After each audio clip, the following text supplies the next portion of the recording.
আসানসোলের এক জাগ্রত মায়ের মন্দির হচ্ছে মা ঘাঘর বুড়ির মন্দির। কাশীপুর মহারাজার রাজ্যসীমা একসময় আসানসোল পর্যন্তই বিস্তৃত ছিল। প্রামাণ্য তথ্য অনুযায়ী বহু প্রাচীনকাল থেকে গাছতলায় অনাচ্ছাদিত অবস্থায় পূজিত হয়ে আসছেন মা ঘাঘর বুড়ি। বর্তমানে সেখানে নির্মিত হয়েছে সুন্দর মন্দির। মা আসলে দেবী শ্রী শ্রী চণ্ডী। এখানে কোনো প্রতিমা নেই যে আপনারা স্ক্রিনে দেখতে পাচ্ছেন। এখানে রয়েছে 3টি পবিত্র শিলা। ঘাঘর শব্দের অর্থ আমরা সকলেই জানি এতদিনে বাদ্য অথবা ঘুঙুর। আবার নদীর অর্থও ব্যবহৃত হয়। নুনিয়া নদীর দক্ষিণ তীরে মন্দিরটি অবস্থিত হওয়ার এই নামকরণ হয়ে থাকতে পারে, অনেকেই অনুমান করছেন। এখানে অনেক রহস্য আছে, তা অবশ্যই ভিডিওতে শেয়ার করবো। প্রথমেই এক কাপ চা খেয়ে নিলাম। এই চাটাও হচ্ছে ঘাঘর বুড়ি মায়ের মন্দিরের স্পেশাল চা।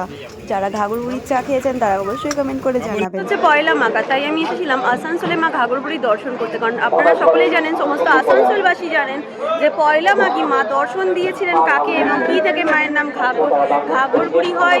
আজকে সেই বিশেষ দিন এবং মায়ের পুজো হচ্ছে। এখানে 3টে শিলামূর্তি আছে নিম গাছ বট গাছের নিচে। তা তো অবশ্যই আগে এক্সপ্লেন করেছি, ব্যাখ্যা করেছি। আজকে সেটাই দেখাবো। পুরো ভিড়টার সাথে একটা মেলা বসেছে। গেটটা দিয়ে ঢুকে জাস্ট এন্ট্রান্সে এখন প্রচুর প্রচুর প্রচুর কি বলে প্রসাদের দোকান দেখতে পেলাম। তার সাথে এখানে ছোলা বাটার দোকানগুলো সব ওপেন হয়ে গেছে।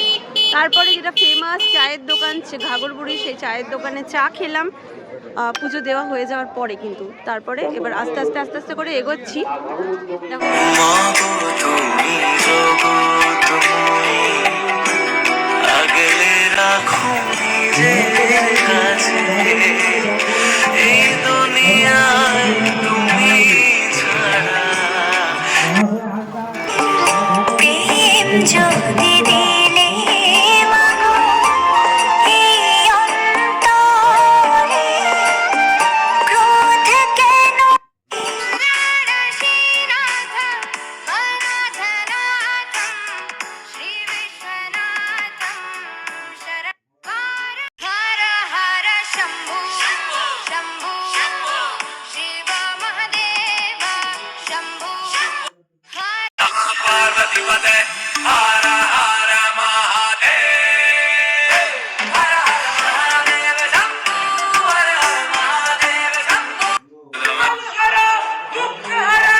এখানে একটি বড় মেলারও আয়োজন করা হয়েছিল। আর মানুষের এত ভিড়, ভাষার মানুষ দেখতেই পাচ্ছে। প্রচন্ড হবে না মা ঘাঘর বুড়ি ভীষণ জাগ্রত আসানসোলের প্রত্যেকটা বাড়ির তাদের কাছে ভিডিওটা পৌঁছাচ্ছে। তাদের আবেদন সকলকে বলবো ভিডিওটা অবশ্যই শেয়ার করার জন্য, জয় মা ঘাঘর বুড়ি কমেন্টে লেখার জন্য। সকলেই মা ঘাঘর বুড়ির আশীর্বাদ সকলের মাথার উপর থাকুন। সকলে খুব ভালো থাকুন, সুস্থ থাকুন।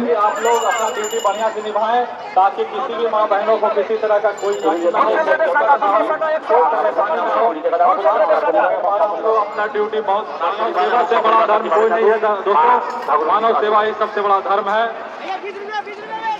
अकाल मृत्यु हो मरे, अकाल मृत्यु हो मरे।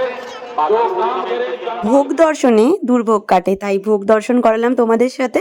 আর আসানসোলে এই মায়ের ঘাঘর বুড়ির মায়ের মন্দিরে যখনই যাই বাপ্পাদার জন্যই, এবং সমস্ত পুরোহিত দাদারা এত সহযোগিতা করেন সেটা হয়তো আমি ভাষায় প্রকাশ করতে পারবো না।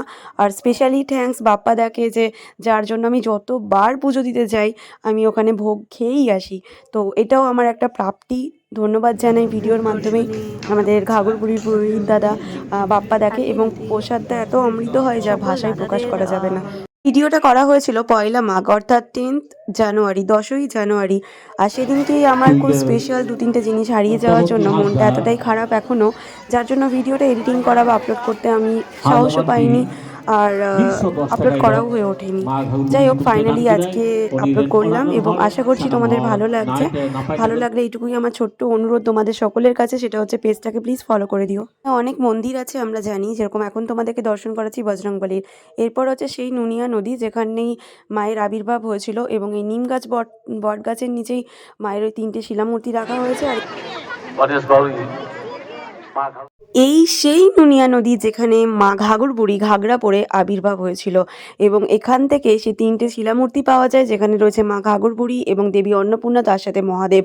আর এই যে তোমরা দেখলে জলের স্রোতটা যেভাবে আসছিল, এটা কিন্তু একটা বিশাল রহস্য। কোথা থেকে আসে আজও তার কোনো আপডেট কেউই পায়নি। আর এটার একটা বিশাল রহস্য আছে, মা ঘাঘর বুড়ি জানেন সেই রহস্য। আর এটাই হচ্ছে সেই নুনিয়া নদী।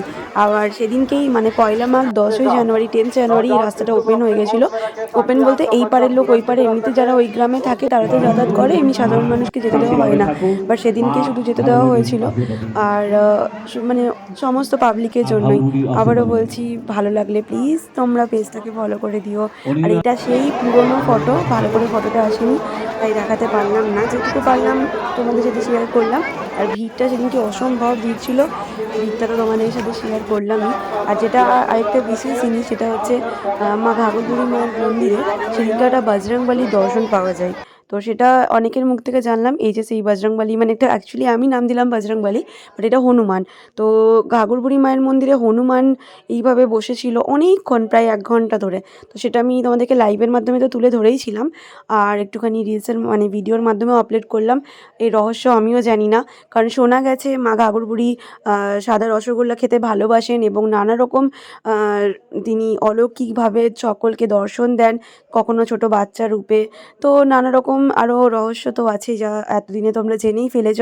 তো এইটার কি রহস্য আমি জানি না, বাট 1 আওয়ার ধরে 1 ঘন্টা ধরে এই হনুমানটি এখানেই বসেছিল।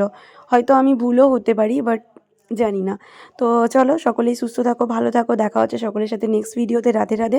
ভিডিওটা এনজয় করো, সকলের সাথে শেয়ার করে দিও। আর অবশ্যই কমেন্টে লিখবে জয় মা ঘাঘর বুড়ির জয়। আর অ্যাড্রেসটা তোমাদের সাথে আবার শেয়ার করে দিই, আসানসোলে কালীপাহাড়ির সামনেই হচ্ছে ঘাঘর বুড়ি মায়ের মন্দির। রাধে রাধে, টাটা।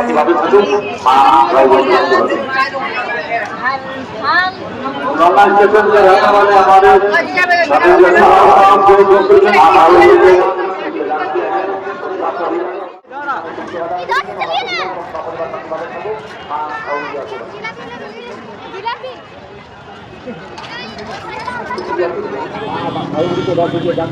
परिवार है, परिवार का रखिए माँ